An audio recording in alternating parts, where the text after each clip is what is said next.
Good morning दोस्तों। मैं रजित कुमार आप सभी का स्वागत करता हूँ ट्यूशन पे। आज हम पढ़ेंगे जनरल नॉलेज मीन्स सामान्य ज्ञान, जो आपके एसएससी जीडी के लिए बहुत ही महत्वपूर्ण है, क्योंकि आपका एसएससी जीडी का एग्जाम जनवरी के अंदर है। तो आप इसकी तैयारी कर लीजिए। इसलिए आपने हमारे चैनल को अभी तक सब्सक्राइब नहीं करा है तो चैनल सब्सक्राइब करें, साथ ही बेल आइकन जरूर दबाएं, जिससे कि आपको हमारी वीडियोस की नोटिफिकेशन मिलती रहे। और हमारे टेलीग्राम चैनल को भी ज्वाइन करें, यहाँ आपको सही वीडियोस की नोटिफिकेशन और पीडीएफ मिल जाएगी। आपको पीडीएफ भी इंग्लिश और हिंदी दोनों में मिल जाएगी, ठीक है, वो भी फ्री ऑफ कॉस्ट। तो हाँ, हमारी वीडियो से भी पढ़ सकते हैं, साथ में पीडीएफ से भी पढ़ सकते हैं उसके बाद। तो चलिए शुरू करते हैं आज के पहले क्वेश्चन से। आज का पहला क्वेश्चन ये रहा, identify the city which is situated on the bank of river Saryu. उस नगरी की पहचान कीजिए जो सरयू नदी के तट पर स्थित है। तो सी आंसर आपका है ऑप्शन ए अयोध्या। जी हाँ, अयोध्या शहर जो आपका है वो सरयू नदी के किनारे बसा हुआ है। और ये आप देखते हैं उसमें ये तो है ही है, पर साथ में ये भी देख लें कि उत्तर प्रदेश से बहने वाली बहुत महत्वपूर्ण नदियाँ और भी कौन कौन सी हैं। जैसे आपकी गोमती हो गई, गंगा हो गई, रामगंगा हो गई, राप्ती हो गई, शारदा हो गई, यमुना हो गई, हिंडन हो गई। ये बहुत ही महत्वपूर्ण नदियां हैं जो उत्तर प्रदेश से बहती हुई जाती हैं, आप इसमें देख सकते हैं। चलिए आगे बढ़ते हैं, आपको जानकारी दें अयोध्या शहर के बारे में। तो आपको बता दें ये सरयू नदी है जो, ठीक है, इसका जो शुरुआत होती है वो नंदाकोट माउंटेन है उत्तराखंड के अंदर, वहाँ से ये शुरू होती है और वहाँ से बहती बहती आपकी अयोध्या तक आती है। वहीं आपको बता दें सरयू नदी का कई बार उल्लेख किया गया है। हमारी जो रामायण बुक आपने पढ़ी होगी, रामायण के अंदर सरयू नदी का कई बार इस यूज़ किया गया है। और वहीं आपको बता दें जो सरयू नदी है, सरयू नदी का नाम भी है जो आर के नारायण हमारे जी हैं, ठीक है, आर के नारायण जी हैं, इनका एक फिक्शनल मतलब काल्पनिक शहर था जिसका नाम है मालगुदी। उनके मालगुदी उस टाउन के पास से होती हुई नदी जो थी वो भी सरयू नदी ही थी। वहीं आपको बता दें अयोध्या जो है इसका पुराना नाम क्या है, साकेत नाम है। इसका मतलब एशियन पुराना पहले क्या कहते थे, अयोध्या को साकेत कहा जाता था, ठीक है। चलिए आगे बढ़ते हैं। हु गेव दी स्लोगन जय जवान जय किसान। जय जवान जय किसान नारा किसने दिया? तो सी आंसर आपका है ऑप्शन ए लाल बहादुर शास्त्री। जी हाँ, लाल बहादुर शास्त्री जी ने जय जवान जय किसान का नारा दिया। वहीं आपको बता दें लाल शास्त्री जी का जन्म 2 अक्टूबर 1904 में हुआ था मुगल सराय, जो कि वाराणसी उत्तर प्रदेश के पास पड़ता है। और वहीं आपको बता दें इन्होंने 1930 में आपके भारत की स्वतंत्रता के लिए अपने योगदान देना शुरू कर दिया था। वहीं ये यूनियन कैबिनेट बने रहे, कैबिनेट मिनिस्टर बने 1951 से 1956 तक आज़ादी के बाद। और उसके बाद इन्होंने रिज़ाइन दे दिया। रिज़ाइन देने के बाद 1957 से 1964 तक दोबारा ये यूनियन कैबिनेट मिनिस्टर बने रहे। और आपको बता दें लाल बहादुर शास्त्री हमारे देश के दूसरे प्राइम मिनिस्टर थे जिन्होंने 1964 से 1966 तक प्रधानमंत्री का पद संभाला। और ये भारत के पहले ऐसे इंसान थे जिन्हें मरणोपरांत भारत रत्न से सम्मानित किया गया था 1966 में। तो इनकी डेथ कब हो गई थी? पहली हो गई थी 1966 में डेथ हो गई थी इनकी, और उसके बाद इन्हें भारत रत्न से सम्मानित किया गया था। चलिए आगे बढ़ते हैं। Where is Sahara desert situated. Sahara मरुस्थल कहाँ स्थित है? तो सही आंसर आपका है ऑप्शन बी अफ्रीका। जी हाँ, अफ्रीका में आपका सहारा डेजर्ट स्थित है। आप देखते हैं अफ्रीका का जो भी नॉर्दर्न पार्ट है, ये आपका ये हिस्सा जो आपका ये है, ये वाला हिस्सा, ये पूरा आपका किसमें आता है? सॉरी, ये अफ्रीका की बात हो रही है, इसमें न जाइएगा, ठीक है। तो ये हिस्सा पूरा है, ये आपका किसमें? सहारा डेजर्ट में अंदर आता है। तो सहारा डेजर्ट में आने वाली कंट्रीज आपकी हैं Algeria, Libya, Egypt, Sudan, Chad, Niger, Mali, Tunisia, और ये क्या है? मोन्टेनिया, ठीक है। ये सब कंट्रीज हैं जो आपकी सहारा डेजर्ट के अंदर आती हैं। चलिए आगे बढ़ते हैं। आपको बताना है Narthaki Nataraj a dash become the first trans person to receive the Padmashri. तो नर्तकी नटराज एक डैश पद्मश्री प्राप्त करने वाली पहली ट्रांस व्यक्ति थी। तो वो कौन थी? डांसर कौन सी थी? तो डांसर थी वो भरतनाट्यम डांसर थी। जी हाँ, नर्तकी नटराज भरतनाट्यम डांसर हैं, सॉरी थी नहीं, हैं, अभी भी हैं। तो ये डांसर हैं भारत की, और वे पहली ट्रांसजेंडर महिला हैं जिन्हें पद्मश्री से सम्मानित किया गया है, ठीक। आपको ये आप देखते हैं, ठीक, ऑप्शन आपका सही आंसर है। और ये आप देखते हैं उनका फोटो है ये नर्तकी नटराज जी का, और इन्हें सम्मानित किया जा रहा है पद्म भूषण से। चलिए पद्मश्री से, सॉरी पद्मभूषण नहीं, पद्मश्री से। चलिए आगे बढ़ते हैं, जानकारी दें आपको। तो नर्तकी नटराज जी हैं, ये भरतनाट्यम डांसर हैं, ठीक है। और इनका जन्म मदुरई में हुआ था जो कि तमिलनाडु के अंदर पड़ता है। और इन्हें पद्मश्री से सम्मानित 2019 में किया गया था। और ये देश की पहली ट्रांसजेंडर वुमेन है जिन्हें पद्मश्री से सम्मानित किया गया था। और इनके सम्मान में तमिलनाडु सरकार ने जो इनका स्टेट बोर्ड है उसके अंदर 11th क्लास में की बुकों में इनके नाम का एक चैप्टर रखा 2018 में। ठीक है, 2018 से इनके नाम का एक चैप्टर ऐड कर दिया गया था जो तमिलनाडु गवर्नमेंट आपका बोर्ड है ना उसके अंदर। भाई इन्हें संगीत नाटक अकेडमी पुरस्कार अवार्ड से सम्मानित किया गया था 2011 में। ठीक है, चलिए आगे बढ़ते हैं। Minister of state for social justice and empowerment Pratima Bhowmik launch an Indian sign language dictionary mobile application in September 2022 with what is the name of the application. सामाजिक न्याय और अधिकारिता राज्य मंत्री प्रतिमा भौमिक ने सितंबर 2022 में एक भारतीय सांकेतिक भाषा शब्दकोश मोबाइल एप्लीकेशन लॉन्च किया। इस एप्लीकेशन का नाम क्या है? तो इस एप्लीकेशन नाम में आपका है ऑप्शन डी साइन लर्न। जी हाँ, साइन लर्न एप्लीकेशन इसका नाम है। तो आगे बता दें आपको, ये उसका लोगो है। ठीक है, साइन लर्न क्या होता है, जैसे आपके जो लोग व्यक्ति बोल नहीं पाते हैं ना, तो जो बोल नहीं पाते वो हाथों के इशारों से अपनी बात कहते हैं। तो वो इशारे कैसे, कौन से इशारे, क्या मतलब है, वो क्या कह रहे हैं, उसको आपको कैसे पहचाने, उसके लिए इन्होंने एक डिक्शनरी लॉन्च करी जिसका नाम है साइन लर्न। जी हाँ, साइन लर्न नाम की डिक्शनरी एप्लीकेशन है। इसे आप अपने एंड्रॉयड मोबाइल फ़ोन या किसी पे भी डाउनलोड कर सकते हैं, मोबाइल फ़ोन पर डाउनलोड कर सकते हैं और उससे देख सकते हैं कि कौन से साइन का क्या मीनिंग होता है। चलिए आगे बढ़ते हैं। द नेट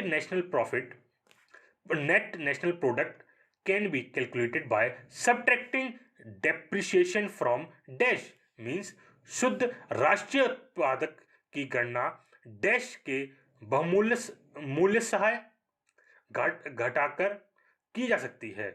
तो सही आंसर आपका है option C gross national product. जी हाँ, जो हमारी नेट नेशनल प्रोडक्ट होता है जिसे हम कहते हैं एनएनपी, इसे निकाला जाता है आपके निकाला जाता है जीएनपी मतलब gross national product minus depreciation मतलब D.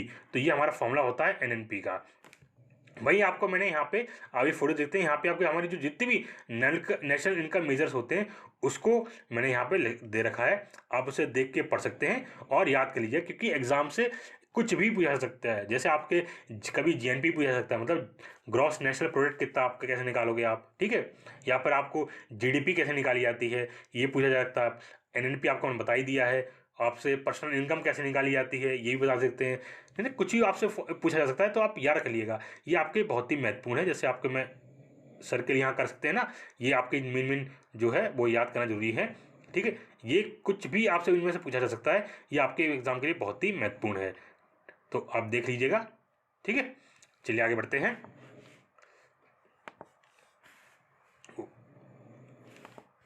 Who won the 2022 Nobel prize in economics for research on banks and financial crisis. Bank और वित्तीय संकटों पर शोध के लिए अर्थशास्त्र में 2022 का नोबेल पुरस्कार किसने जीता?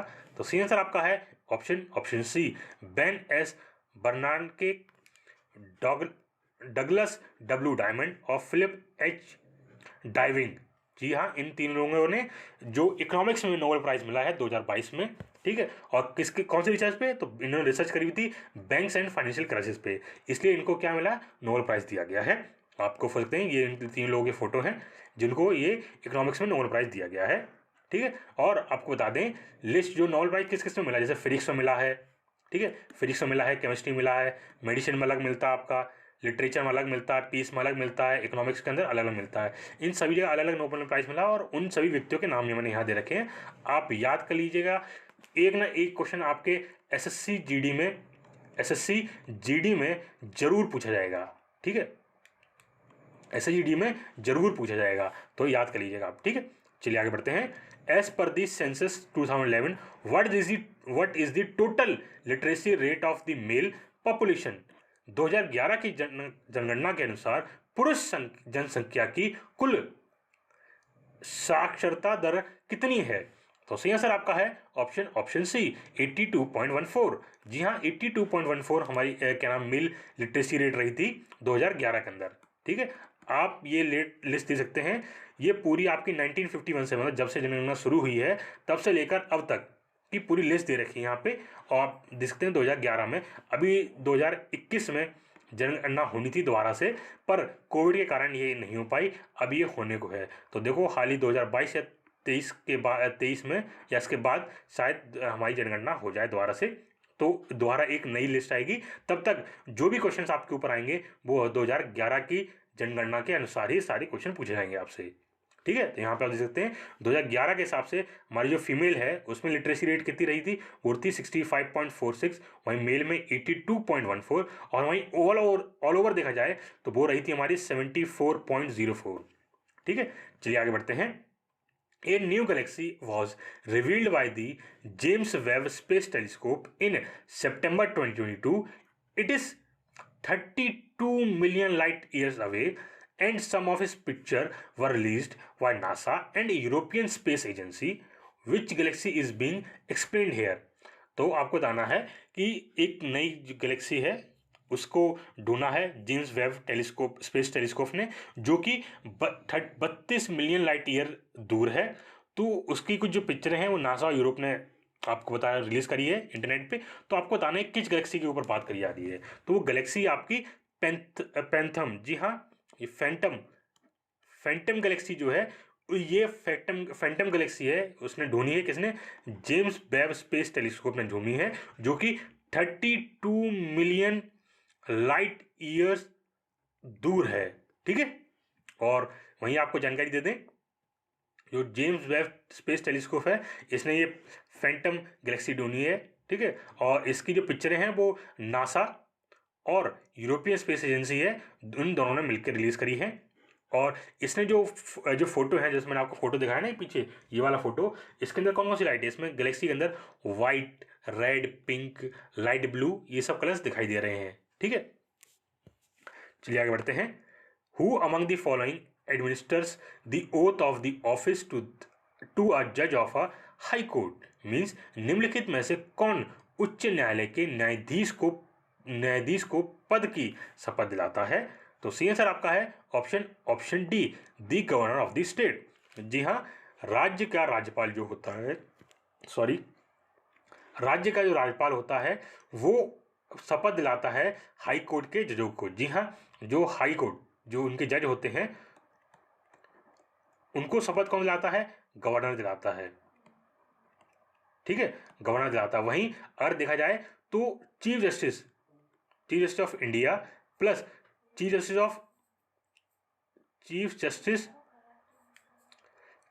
जो होते हैं हमारे किसके, दोनों आपके देखेंगे, चीफ जस्टिस जो होते हैं किसके, हाई कोर्ट और सुप्रीम कोर्ट, उन्हें कौन शपथ दिलाता है, वो दिलाता है प्रेसिडेंट, ठीक है। साथ ही हमारे जो सुप्रीम कोर्ट के जज होते हैं उनको भी शपथ कौन दिलाता है, वो भी दिलाता है प्रेसिडेंट, ठीक है, प्रेसिडेंट दिलाता है। चलिए आगे बढ़ते हैं। The navies of the land of India and the dash have begun an 11-day coordination patrol, जिसे हम कहते हैं CORPAT, in Andaman sea and Malacca strait from 13 June 2022, means भारतीय नेवी और भारत की भूमि और डैश की नौसेनाओं ने 13 जून 2022 से अंडमान सागर और मलक्का जल मरुस्थल में 11 दिवसीय समन्वित गश्ती, जिसे हम कहते हैं कॉर्पेट, शुरू की है। तो आपको बताना है कि हमारी जो नेवी है, इंडियन नेवी है, किस कंट्री की नेवी के साथ मिलके ये कॉर्पेट एक्सरसाइज है वो कर रही है। तो सी आंसर आपका है ऑप्शन ए, इंडोनेशिया। जी हाँ, इंडोनेशिया की जो नेवी है, जिसे हम कहते हैं इंडोनेशियन रॉयल नेवी, उसके साथ मिलके ये एक्सरसाइज करी जा रही है। 11 दिन की एक्सरसाइज है ये। और ये एक्सरसाइज कहाँ पे, ये जो स्टेट आपका है ये है मलक्का स्टेट, वहीं ये हमारा अंडमान एंड निकोबार है, ठीक है। तो मलक्का स्टेट याद रखिएगा, मलक्का स्टेट कहाँ है, तो मलक्का स्टेट आपका है मलेशिया और इंडोनेशिया के बीच में जो जगह है उसे हम कहते हैं मलक्का स्टेट, ठीक है। तो इसी रीजन के अंदर में जो आपका ये रीजन पूरा है, इस रीजन में पूरा है ये हमारी इंडोनेशियन नेवी और इंडियन नेवी दोनों मिलकर एक्सरसाइज कर रही हैं। इसका नाम है कॉर्पेट। चलिए आगे बढ़ते हैं। I am located in an area of 130 hectares in the highlights of Delhi, Lutyens and was completed in 1929 having 340 rooms. Who I am, मतलब आपको बताना है कि एक बिल्डिंग है जिसे 130 सेक्टर में बनाया गया है और लुटियंस न्यू दिल्ली के आकर्षण में स्थित है वो, और उसे 1929 में 340 कमरों के साथ पूरा किया गया था। तो बताइए वो बिल्डिंग कौन सी है? तो सही आंसर आपका है ऑप्शन डी, राष्ट्रपति भवन। जी हाँ, ये राष्ट्रपति भवन है। ठीक है, सही आंसर क्या आपका राष्ट्रपति भवन है। राष्ट्रपति भवन को 1929 में बनाया गया था।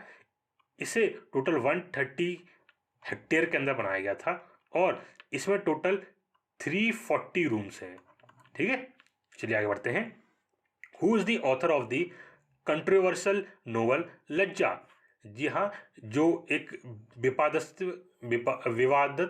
विवादास्पद उपन्यास है जिसका नाम है लज्जा, के लेखक कौन है?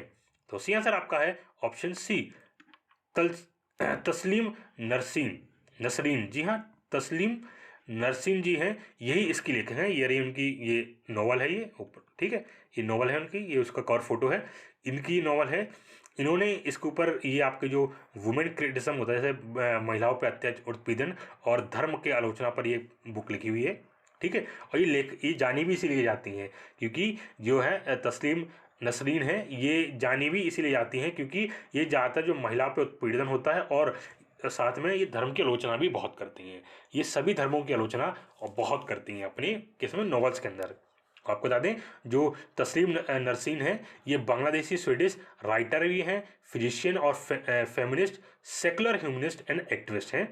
ठीक है, जो महिला उत्पीड़न और धर्म की आलोचना पर लिखती हैं और इन्हें बांग्लादेश पे पूरी तरह से बैन कर रखा है, मतलब बांग्लादेश में ही एंटर नहीं कर सकती हैं और इनकी जो नॉवेल्स है वो भी बांग्लादेश में नहीं बिकती हैं।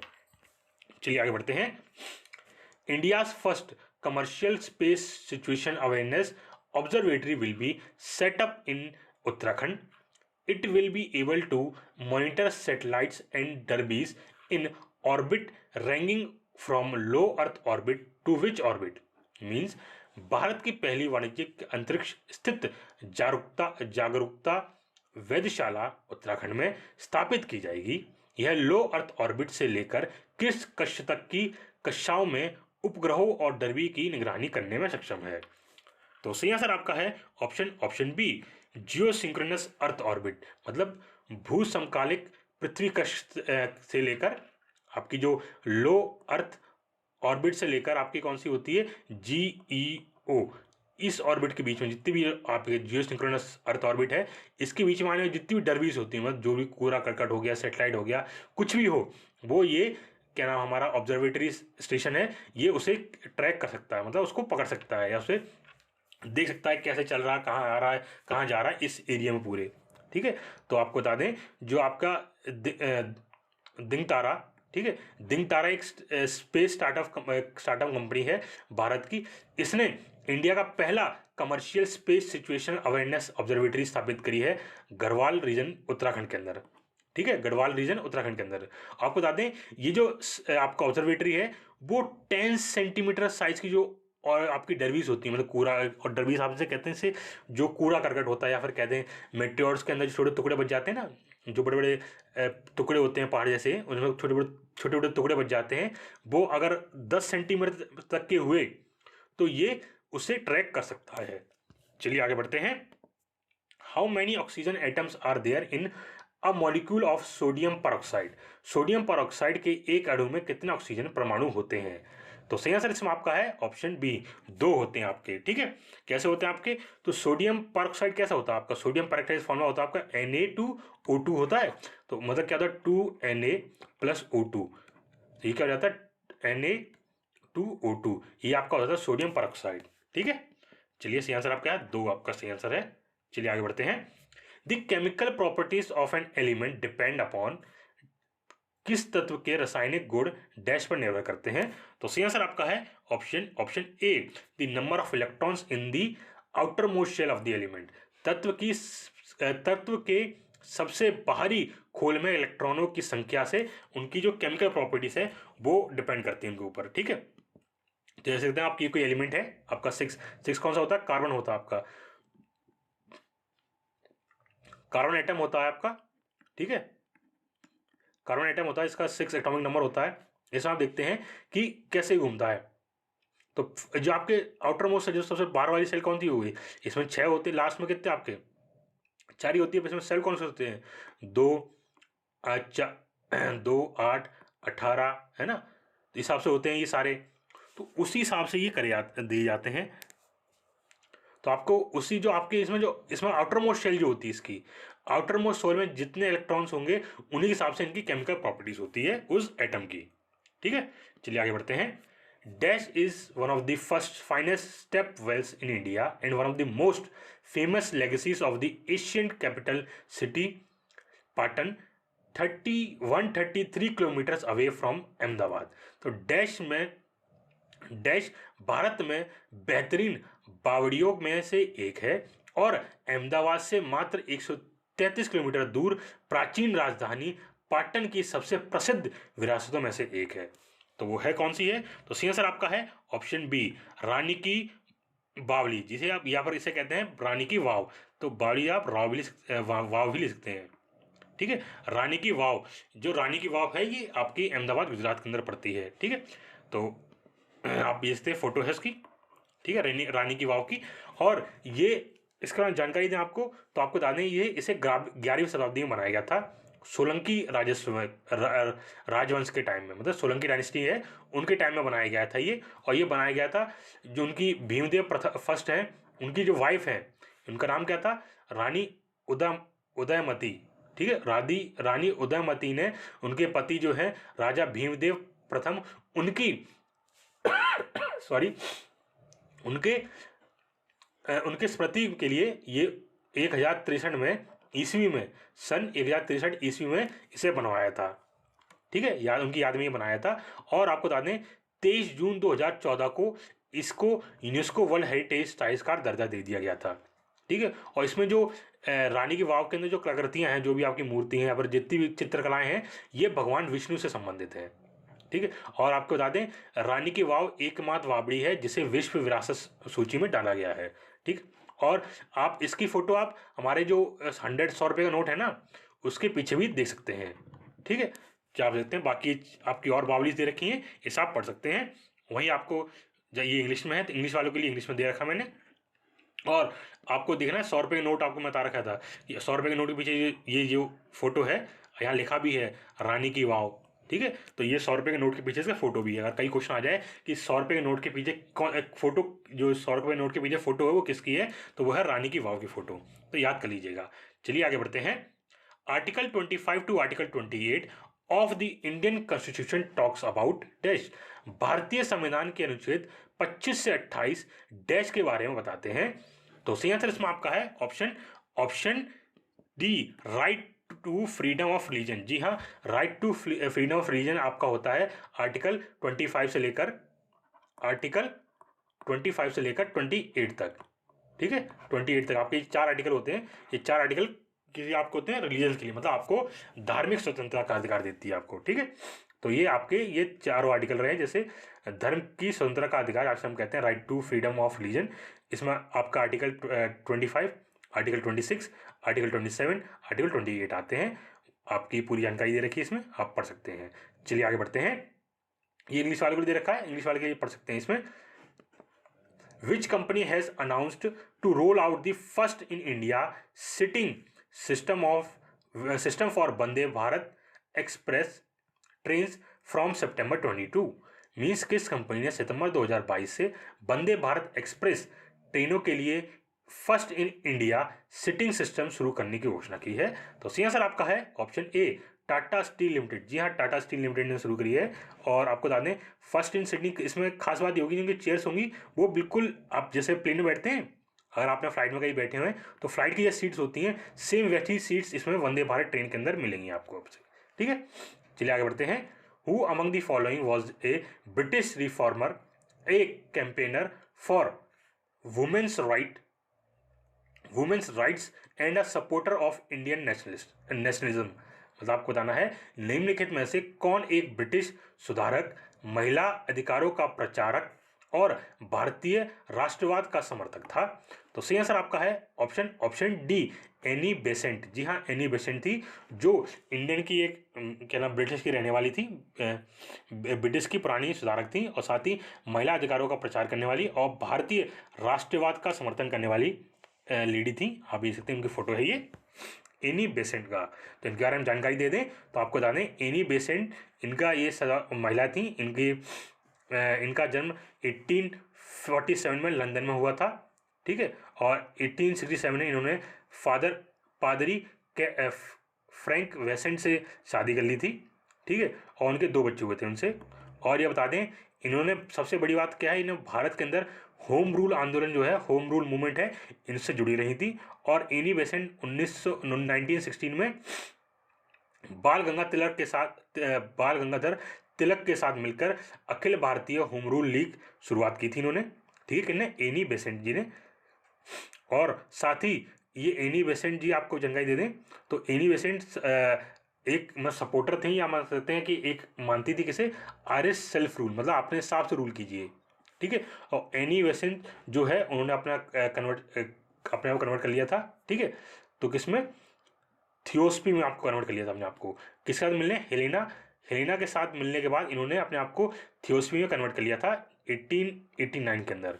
और वहीं आपकी ये पहले भारत में पहली बार कब आई थी, तो भारत में पहली बार आई थी 1893 में, इनकी ये पहले आई थी जब आपको ये थियोसफी में कन्वर्ट कर चुकी थी। थियोसफिकल सोसाइटी थी, उसका पार्ट बनने के बाद ये भारत के अंदर आई थी।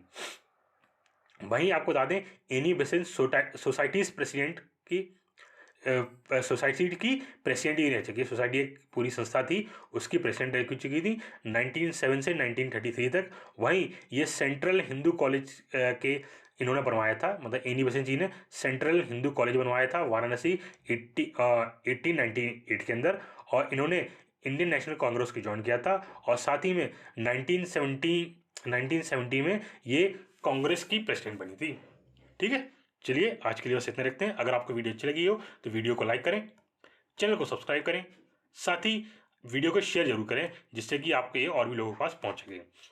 धन्यवाद, जय हिंद।